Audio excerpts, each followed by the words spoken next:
अरे सारे बोल के ना पाते रहे हमार सामान फाट के 2 आधा हो गई। फाटल नहीं है, अगर फाट गई रही MD इंटरनल पर लाके आजुए सिया गई रही। ये लेके आवत में क्यों देखल नहीं है? ना ना ना क्यों ना देखल है। ठीक बा, एकर काम जल्दी से फाइनल कर। सुनले बानी ई पूरा भूतिया इलाका है, इधर भूत बहुत रहे ना। जल्दी से एकर काम फाइनल कर। हाँ, जल्दी जल्दी चल रेडी कर।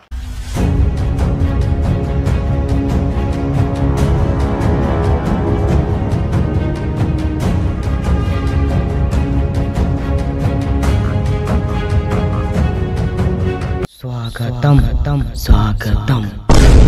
अरे भाई सुन ले कोनो आवाज आइला? ना कौनो आवाज नहीं आइला, सब तोर बहम बा। ते कोर जाए दे।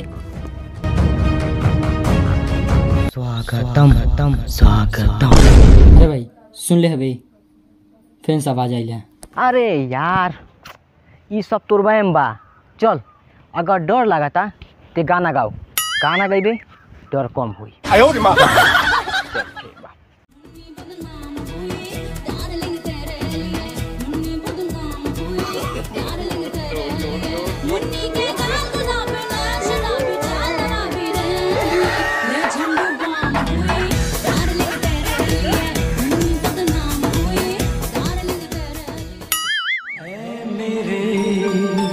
हम सफर एक जरा सुन सदा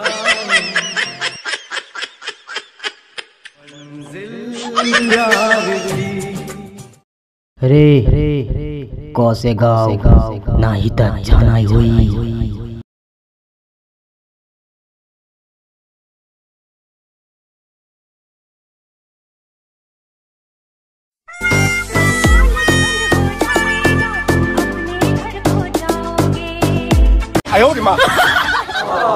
गो गो गो से गाओ, गो से रे ये अंताक्षरी खिलाई बरेगा। गो से गाओ, गो से।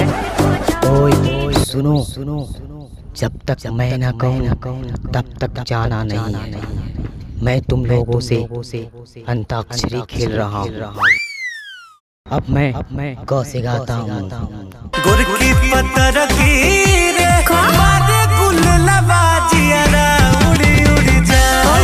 ए यो यो यो ए भाई यो से हमके याद नहीं खाओ। तो के याद बाबू गाँव ना यो यो यो हाँ।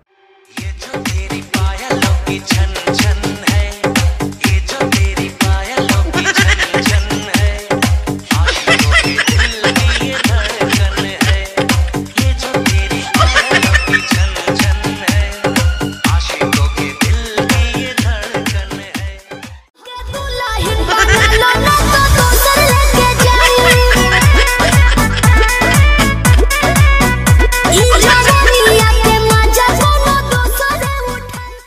यो से यार फिर से यो से बात ते गाँव यार हमके याद नहीं खाओ ते यो से बात।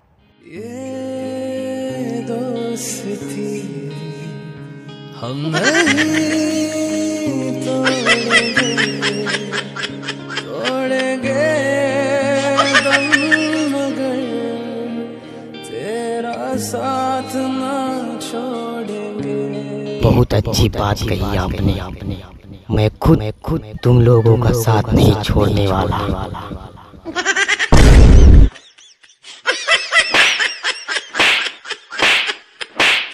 सारे तना है ये गाना पहले है, ये गाना पहले गाओ था।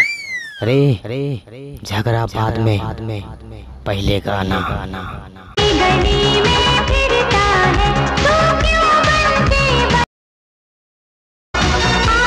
मेरे दिल में बस जा मेरे आशिक आवारा।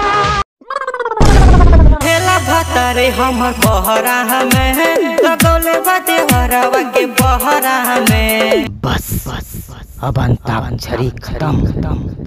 हाँ, बहुत बहुत अच्छा भइल कि तो अंताक्षरी खत्म भइल।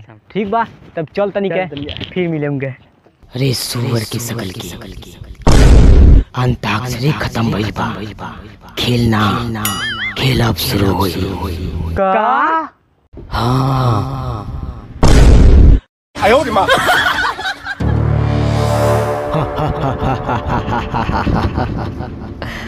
यही तो असली खेल है बच्चे।